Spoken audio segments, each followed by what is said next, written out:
लेकिन सत्ता को संभाल के काम करना, लोगों के उम्मीदों पर खड़ा उतरना, लोगों की सुनवाई करना, क्योंकि यहाँ सब बुद्धिजीवी लोग हैं।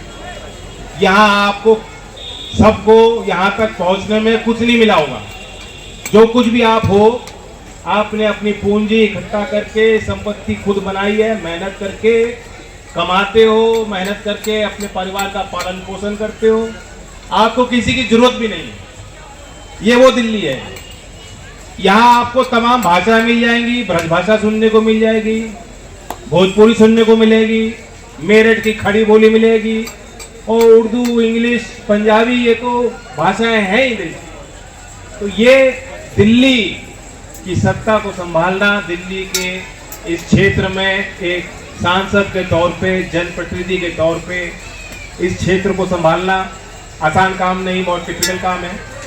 और दिल्ली का कैरेक्टर भी है, एक दिल्ली देहात का इलाका, जिनकी समस्या बिल्कुल अलग है, जो अनधिकृत कॉलोनियां हैं, जिनकी किसी सरकार ने पूछ नहीं ली। और ये देश की बड़े दुर्भाग्य का विषय है कि समाज, देश वह कई दशक आगे चल रहा है। वे अपने आवश्यकताओं के अनुरूप समाज की जो आवश्यकता हो गया, ओहो ये तो अनधिकृत हैं, ये कैसे बनी, किसकी देखरेख में बनी। तो ये सारे काम दिल्ली में होते आए हैं। ये सब भ्रष्टाचार भी आपने बहुत करीब से देखा और इससे जूझते आए हो। तो इसलिए एक पॉलिसी मेकर के लिए, नीति निर्माता के लिए दिल्ली के सभी लोगों को साथ लेके चलना और मतदाताओं का दोबारा विश्वास जीतना बेहद कठिन है। 2 बार आपने बड़ा मैंडेट इनको दिया है, तो कोई शक नहीं। और दूसरे चुनावों में जो भी होता हो, सच्चाई है कि लोकसभा में एनडीए के साथ इस दिल्ली प्रदेश का हर एक मतदाता बहुत विश्वास और उम्मीद के साथ खड़ा है।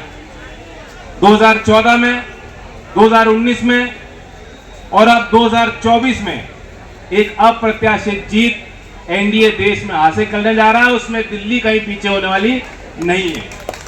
3 चरण के चुनाव हो गए, 4था चरण का चुनाव कल होगा।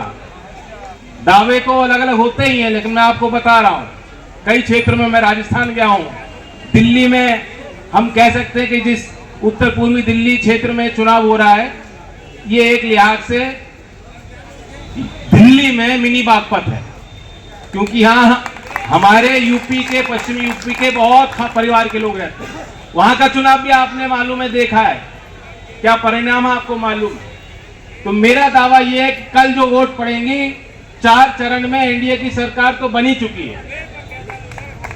अब सवाल यह है